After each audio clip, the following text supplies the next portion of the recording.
My name is Ashley, and my story begins with a memory that's etched into my heart like a scar that never quite healed. It was my 5th birthday when I first realized that my parents' love flowed only in one direction, toward my sister. That morning, Mom swept into my room, a beautiful pink dress floating in her arms like a promise of something magical. My little heart soared with excitement, but those hopes were crushed moments later when she announced, "Jessica needs to try this on for her upcoming piano recital." Jessica, my 7-year-old sister, was always the star of our family show. That brand new dress, meant for her recital, became just another reminder of my place in our family hierarchy, even on my birthday. No cake, no celebration, no recognition that it was my special day. That moment became my first clear memory, a pattern that would repeat itself throughout my childhood like a sad melody. Every birthday gift I received was either Jessica's hand-me-downs or spare items originally bought for her. My birthday parties gradually transformed into Jessica's practice recitals, as if my existence was merely a footnote in her story. During elementary school, my parents would leave right after visiting Jessica's class, never bothering to stay for mine.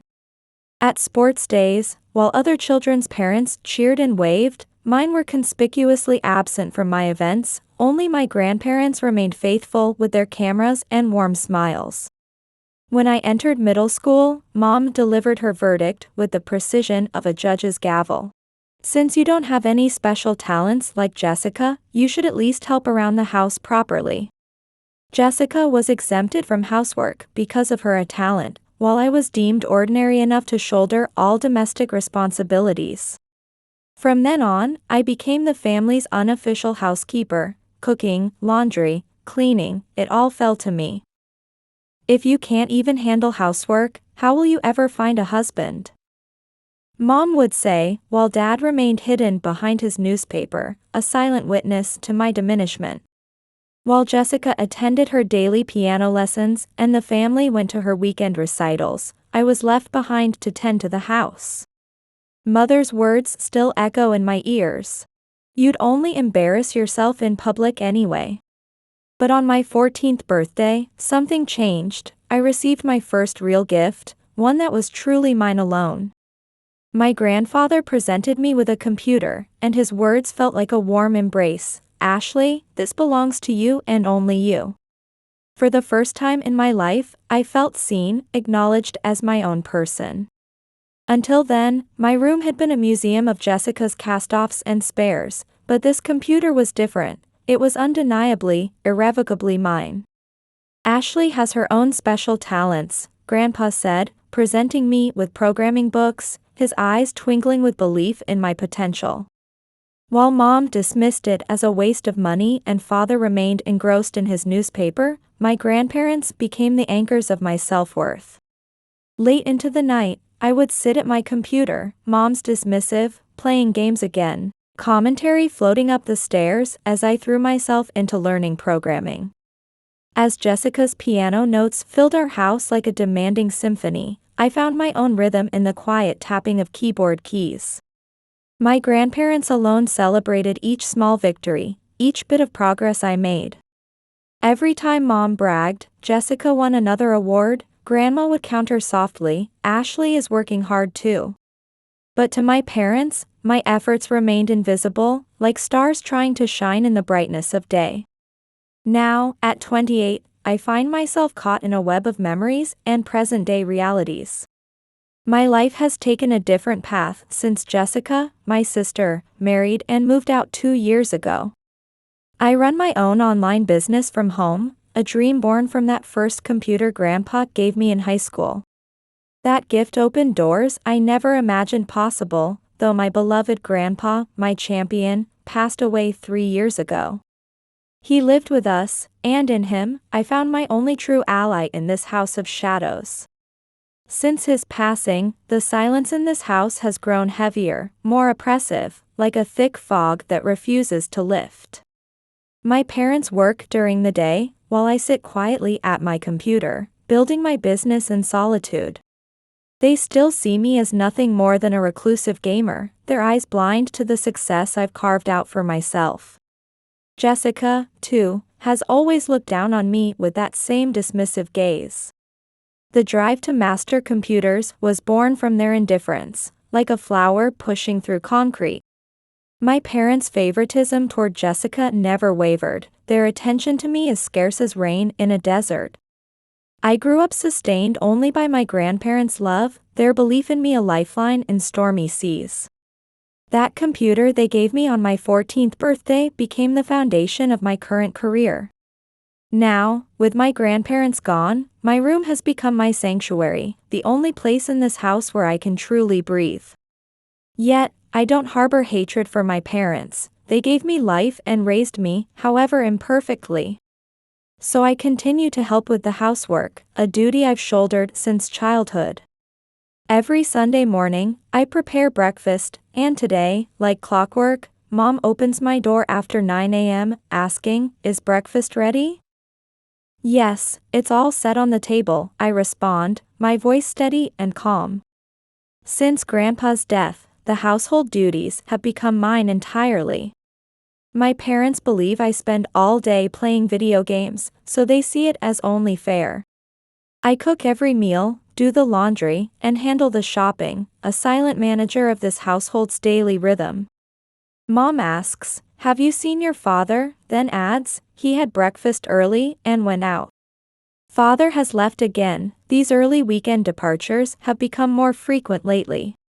It's rare to see my parents go out together, their relationship has grown as cold as winter frost. Usually, Dad can't say no to Mom, so I suspect these early morning escapes are his way of avoiding her meticulously planned weekend schedules.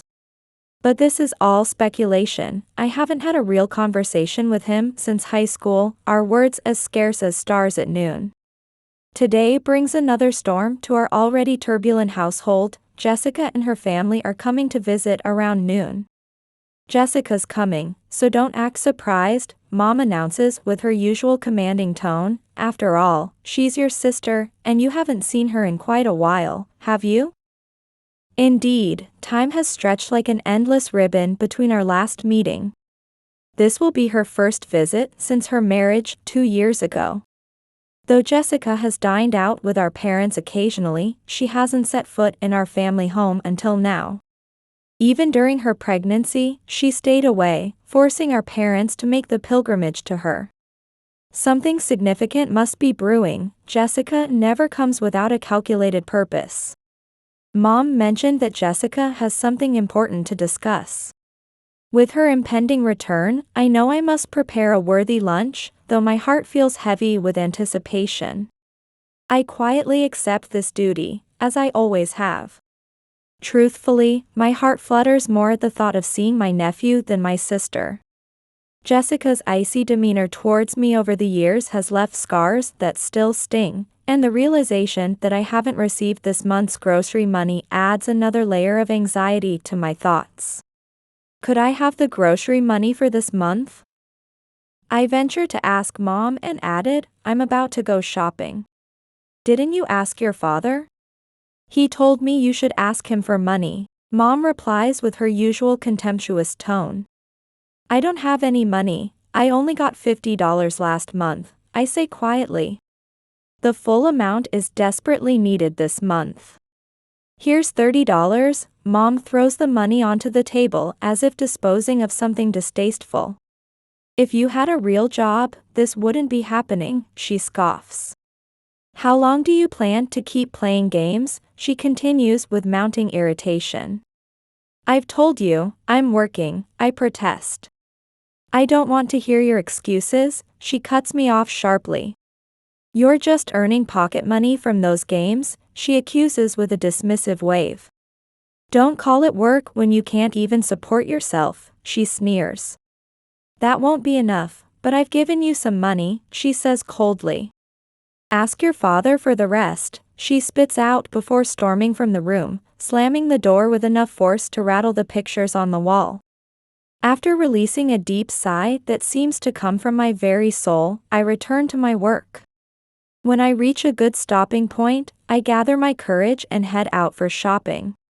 Despite the anxiety clinging to me like a second skin, I hurry to complete my shopping early in the afternoon, knowing my sister's arrival time looms ever closer. Returning home, I immediately began preparing the meal while Mom relaxed watching television, and Dad returned just before noon. Soon the doorbell rang, right on schedule. "I'm so glad you're here, Jessica, come in quickly," I heard Mom's voice ring out with warmth she never showed me. "I'm home," Jessica responded, her voice dripping with nostalgia. It feels so nostalgic coming back to this house after so long. "Welcome back, Jessica, it's been a while," I said, taking in her appearance. She was dressed head to toe in designer brands, meticulously made up, and her triumphant smile directed at me hadn't changed a bit. "I'm absolutely exhausted," Jessica exclaimed, dramatically throwing herself onto the sofa. As my eyes searched the room for my nephew, I spotted him in Mom's embrace. His surprised expression and wide eyes taking in his surroundings were absolutely adorable. "What are you looking at?" "Hurry up and prepare lunch," Mom said coldly, noticing my gaze on my nephew. "Mom, are you still making Ashley do all the housework?" Jessica asked with mock curiosity, her tone dripping with sarcasm. "Of course, she just plays games in her room all day, so she needs to do something useful," Mom replied matter-of-factly. "That's true, she's just a financial burden being here," Jessica cheerfully continued her conversation with Mom. Trying to have a normal conversation with Jessica, I carefully chose my words and asked about her married life. "How's married life, Jessica?" "Must be challenging balancing childcare and housework?"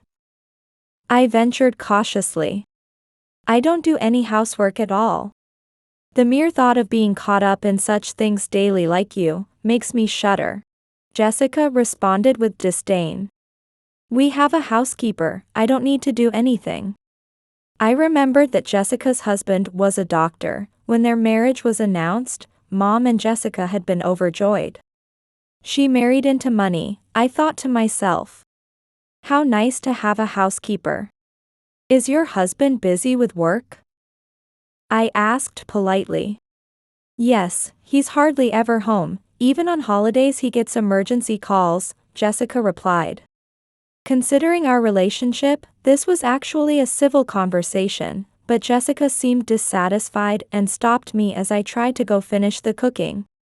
"Your life is so easy," Jessica suddenly spat out, her words sharp as daggers. "Do you even realize how much our parents are struggling? Why do you keep lying about having a job? At your age, you should realize that Mom has to work because you can't support yourself." "Jessica, as I've told you many times before, I work from home and earn more than enough," I replied, trying to keep my voice steady despite the familiar ache in my chest. "If that's true, why don't you move out and live on your own? You talk about having an income, but it's probably just pocket money. You can say such things because you've never struggled like Mom has," Jessica's words dripped with contempt. It was clear she didn't believe I was really working, convinced I was just living off our parents without any means to support myself. "I stay in this house because it was our grandparents' home," I said softly. "It holds so many precious memories for me." "I can't believe you're living here for such a sentimental reason." "I would never want to live in such an old house," Jessica declared with obvious disdain. "The house may be old, but Grandpa had it renovated to make it more accessible. The kitchen and bathroom were remodeled, and all the appliances were replaced, so it's quite comfortable," I explained. Our grandparents had loved Jessica too, but I knew she had always been uncomfortable with their comments and attitude, which explained her lack of attachment to this place. "I suppose for someone like you, the best choice would be to marry rich, but that's impossible for you, isn't it?" Jessica said with a mocking smile. Mom laughed at her words. "You can't get married, can't give them grandchildren, don't even try. Living alone, you're truly worthless. Marriage isn't everything, I responded, struggling to maintain my composure. I'm satisfied living on my own earnings. Stop saying such things, stop lying. Dad, Mom, and I are all sick of your lies, Jessica insisted. Just then, my nephew began to cry, and Mom shot me an accusing glare. I avoided her gaze and returned to the kitchen in silence, my frustration building as I continued preparing lunch. I realized there was no point in trying to explain anything further to them. Jessica ate everything I had prepared, but despite hearing she had something important to discuss, she left that evening without saying anything significant. However, I noticed something strange during her visit. Jessica had been inspecting various parts of the house, the upstairs rooms, the bathroom, and the kitchen that had been gradually renovated since she moved out. Her detailed examination felt eerily calculated, but she left that day without incident. The next morning, as I was preparing breakfast and wondering when I would see her again, Mom suddenly began to speak. Make sure the house is properly cleaned and prepare dinner for next Sunday. Jessica, Jason, and the child are coming, she announced with an air of authority. They were just here yesterday. Why are they coming again? And why is her husband coming too? I asked, unable to hide my surprise. Don't act so shocked. They said they have something to discuss as a family. It concerns you too, so keep your schedule clear, she replied with a hint of warning in her voice. While I was happy at the prospect of seeing the child again, a shadow of unease crept over me. It seemed peculiar that Jessica, who hadn't visited since her marriage, was suddenly coming back with her husband in tow. I tried to decipher Jessica's intentions, but my mind drew a blank. Unknown to me, Jessica and Mom were having their own conversation. I can't believe the house is in Ashley's name. What was Dad thinking? Jessica had said, her voice thick with indignation. You too, Mom began. Don't worry, Mom. If we tell Ashley that all the burden is her fault, she'll give up her right to live here. This house belongs to us, Jessica had responded with calculated certainty. The week flew by as I immersed myself in work, and suddenly Sunday arrived. I remembered the first time I met Jason, Jessica's husband, when he came to introduce himself before their marriage. Though handsome, he had chosen to become a doctor under his father's influence, and I recalled how his demeanor had sent chills down my spine. Mom had been thrilled to hear he was a doctor's son and welcomed him enthusiastically, but since then, Jason hadn't visited our house, and none of us had seen him since the wedding. Under these tense circumstances, I finished setting the dinner table and welcomed Jessica, my nephew, and Jason. Looking at Jason again, I noticed he seemed thinner than he was 2 years ago. When I returned to the kitchen, Jessica followed me. Did you buy these side dishes from the supermarket? She inquired with barely concealed disdain. We're used to fine dining, I wonder if this will suit our taste? These are recipes Grandma taught me, and I made them myself. I can guarantee their quality, I replied with quiet dignity. Jessica's face flickered with displeasure for a moment before she quickly resumed her loving wife persona and began serving the food. During dinner, Jessica bragged about how her son was superior to other children.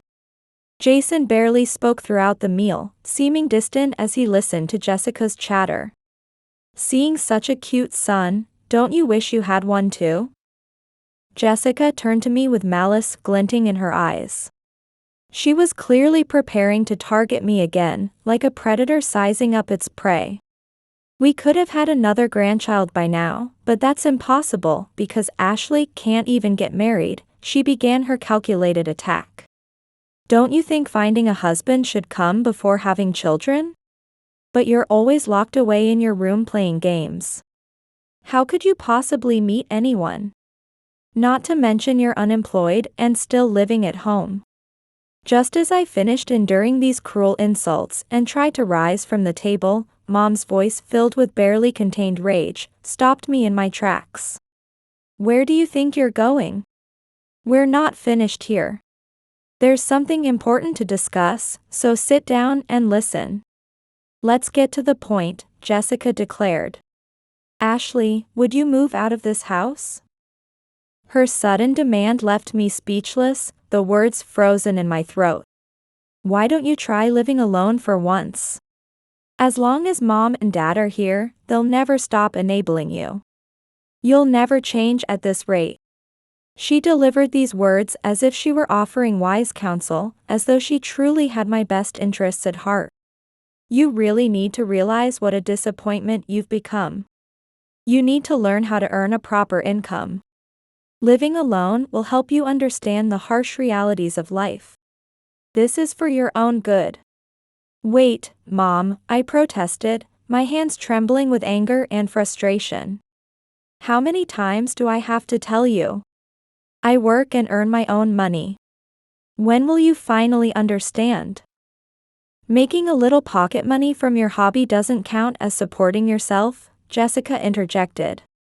I earn more than enough to cover my expenses each month, I insisted. And I paid for all the renovations to this house after Grandpa passed away. I used money I saved from my work.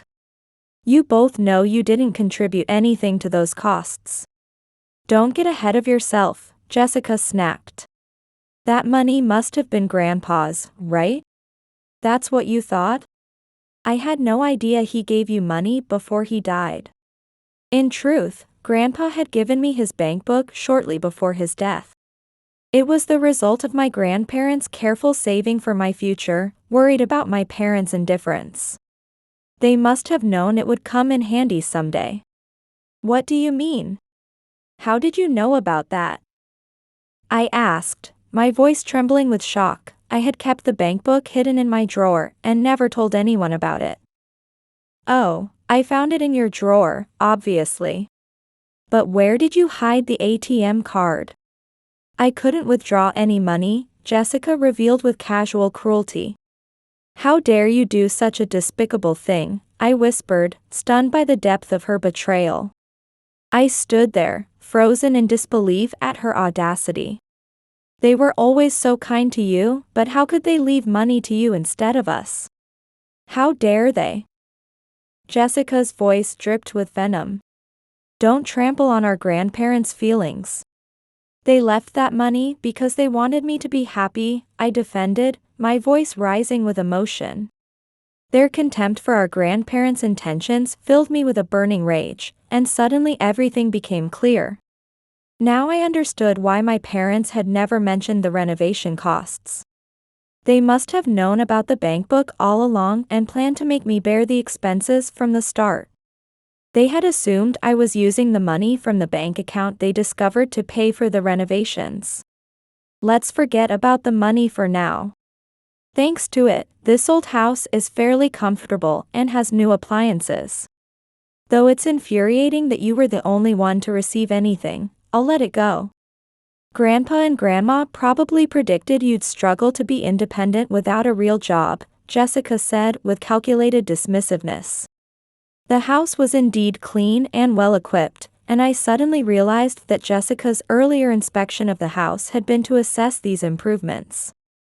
Sister dear, can't you see I'm worried about you? She asked with false concern.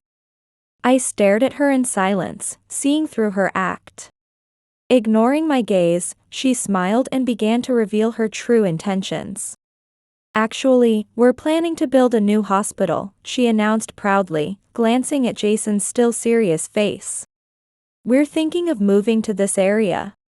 Why? I asked, suspicion growing in my heart. We've decided to build a new hospital here.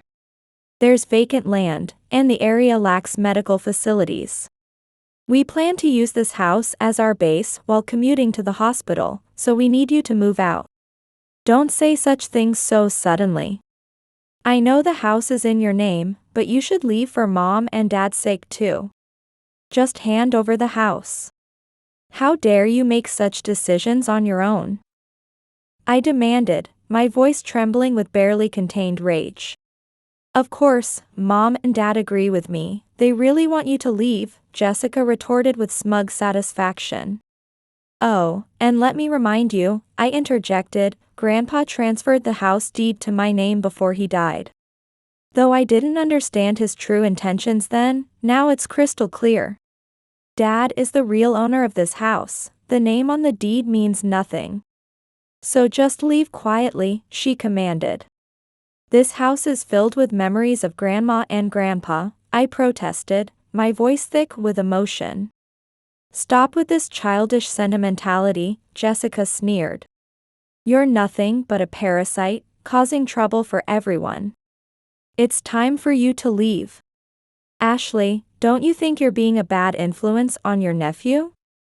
Mom interjected, fixing me with an accusatory stare. He's such a precious child.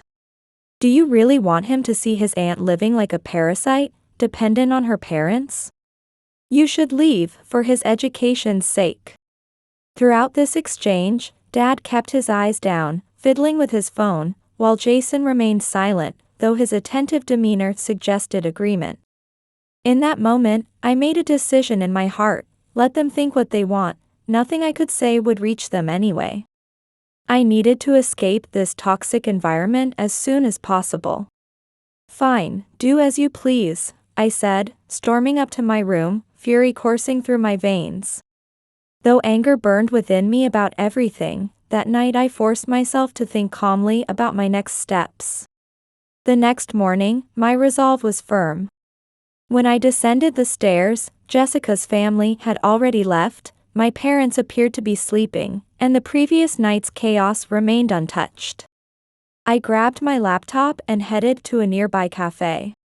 Mom's calls and messages immediately flooded in, demanding to know my whereabouts and ordering me to return for breakfast preparation, but I ignored them all and proceeded with my plan.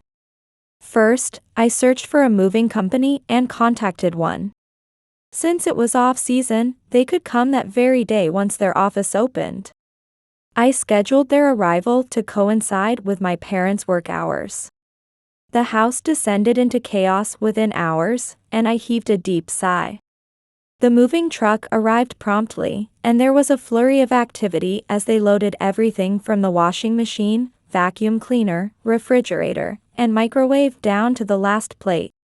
Yet after everything was removed, the house felt empty and somewhat lonely. Legally it was still my house, but I no longer wanted it to be. Still, as I left this home filled with memories of my grandparents, vowing not to waste their intentions, I felt strangely liberated. That night, the phone rang, it was Mom. What in the world?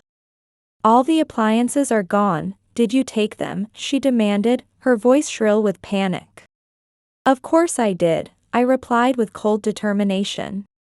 You told me to leave, so I'm leaving, but naturally, I'm taking what I bought with my money. I'm glad you're leaving, but taking the appliances isn't right, she snapped through the phone. Why not? Aren't they mine? I bought them, I replied firmly. You bought them with Grandpa's money, didn't you? She accused. How many times do I have to say this? Grandpa's money is precious to me, I would never touch it. I bought everything with my own money, I declared, sending her a photo of the latest bank statement as proof. You can see from the balance that I withdrew just $100. How could you do this to your own parents? You're heartless, Mom's voice cracked with anger. Fine, we don't need your appliances. We'll ask Jessica and her family for help. That's fine, but you'll need to leave soon, the house is in my name, I reminded her coolly. Don't be ridiculous, were the last words I heard from Mom before the line went dead. In my heart, I hoped Jason could afford not just new appliances, but the house itself. A few days later, Jessica called sooner than I expected. Ashley, have you calmed down? Could we talk again? Please? Her tone was unusually cautious, as if treading on thin ice. What do you want? I'm busy with work, so make it quick, I responded curtly. I've been thinking. We were wrong about how we treated you. We're family, after all. Really? You call me a parasite and now you want to talk about family? Absolutely not. Haven't you moved out already? We haven't moved yet, but we've had some applications. Oh, did you know Jason was fired from the hospital? Jessica asked hesitantly. Yes, I know. I'm surprised you kept quiet about it, I replied coolly. I'm not as naive as you think. I have a friend in hospital administration, I continued. She told me Jason was fired for having an affair with a nurse who got pregnant, I explained. Apparently, he tried to convince her not to have the baby to hide the affair, but I paused. She exposed the truth to the entire hospital, I finished. Fearing damage to the hospital's reputation, Jason's father had to fire him, I explained. Jason couldn't tell you the truth, so he made up the story about building a new hospital to secure a place to live. I just found out myself and I'm shocked, Jessica admitted quietly. Now he's broke, facing demands for compensation from the nurse's husband, and he's left home, Jessica continued. And according to Jessica, our father was also having an affair and left just before Jessica and her family were supposed to move in, leaving divorce papers and a letter. The letter apparently contained complaints about Mom, and she's been bedridden since reading it, Jessica added softly. You couldn't leave us in such a miserable state, could you, Ashley? You'll help us, won't you? Jessica pleaded. You must still have the money Grandpa gave you? Jessica asked desperately. What are you saying now? You saw the bank statement yourself, I replied, my voice firm. Well, you seem to be working now, but I don't think you can manage on your income alone. How convenient that you only believe me when it suits you, I noted bitterly. I won't be coming back. I stayed because this house was full of memories of Grandma and Grandpa, but I've realized those memories will always live in my heart, I declared with quiet conviction. Wait, please. Jessica pleaded. I have no good memories with Dad, Mom, or you. It's concerning that you're asking for help now, I said, my voice steady. Just focus on moving out quickly, this house is in my name, I reminded her firmly. Yes, I had endured so much, and finally speaking these truths aloud made my heart feel lighter. I was certain now that I could find happiness. Please, Ashley, are you really going to abandon your family like this? Jessica's voice cracked with desperation. For the first 3 months, I didn't respond to any calls or messages from Mother or Jessica. But eventually, they seemed to give up. Now my days are peaceful at last. A year has passed since that day. I now live in a modern apartment overlooking the ocean, where morning sunlight streams through the windows and the sound of waves provides a constant, soothing backdrop. I work in my study, decorated with photos of my grandparents, their gentle smiles watching over me as I type. Meeting Sarah changed my life in ways I never imagined possible. Through her connections, I landed major projects with a leading IT company, and my income has tripled. More importantly, I've found colleagues who truly respect and value my work. The other day, I ran into Jessica's son at the supermarket. Though he's already 3 and shouldn't remember me, he inexplicably gravitated toward me. Auntie, pick me up, he called out, his innocent voice melting something inside me. Jessica looked flustered, but I gently lifted my nephew and smiled, saying, How you've grown. Take care, was all I said before walking away, leaving Jessica's calls unanswered behind me. There's no need to be bound by the past anymore. I've heard the rumors, Mom was hospitalized with depression, Dad ran off with his mistress, and Jessica's husband was disgraced. But none of that has anything to do with my life now. I feel neither joy at their comeuppance, nor hatred in my heart.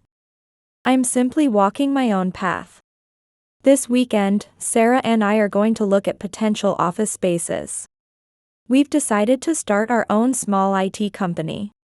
Ashley, with your skills, you're bound to succeed. Sarah's words gave me the final push I needed. What my grandparents left me wasn't just money. They gave me the power to believe in myself, the courage to live honestly, and a heart that cares for others. I no longer live seeking anyone's approval. I'm carving out my own future with my own hands. Sometimes memories of my family surface, but they're becoming distant echoes now. What matters is this moment and the future I'm building. Outside my window, a new sun rises. On my desk lies a business proposal for our next project, and beside it, my grandparents' photograph. Watch over me, I whisper to their smiling faces. I'll find happiness and become someone who brings light to others' lives.